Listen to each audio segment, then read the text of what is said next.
morning. Nandito pala ako sa bahay ng kapatid ko. Yung mga gawa namin yung kabinet, okay na dito sa may kusina, okay na. Sa sala, okay naman sa sala.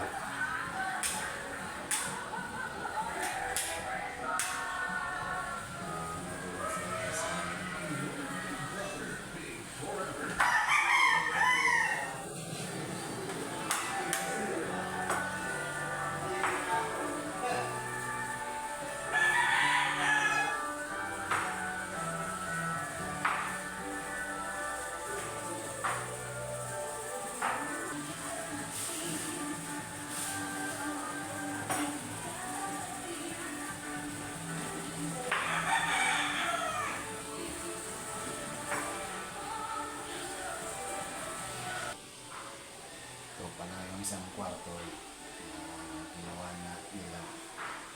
Tapos na to dito sa kalang kwarto. Ginawa na cabinet.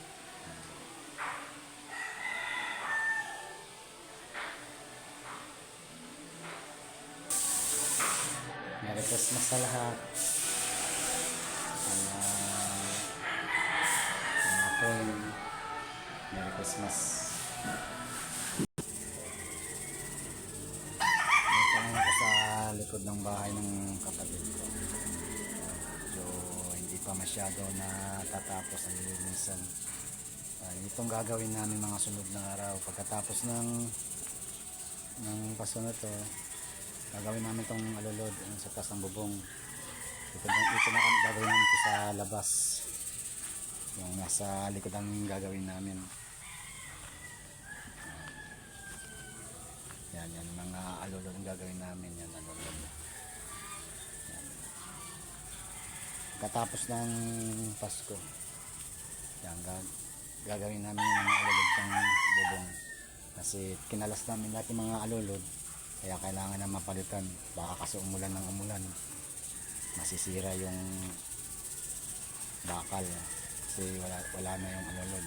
Saka nakatanggal na mga ibang yero. Kaya kailangan palitan na namin yan. Tinatapos na namin itong Pasko.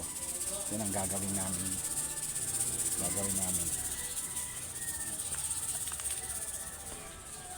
Yung sa loob kasi okay na. Kaya gagawin na namin sa labas. Yun, wala yung mga alulod dyan.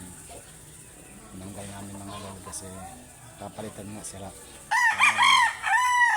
Kailangan makabit na agad kasi baka kasi umulan, masisira yung mga bakal.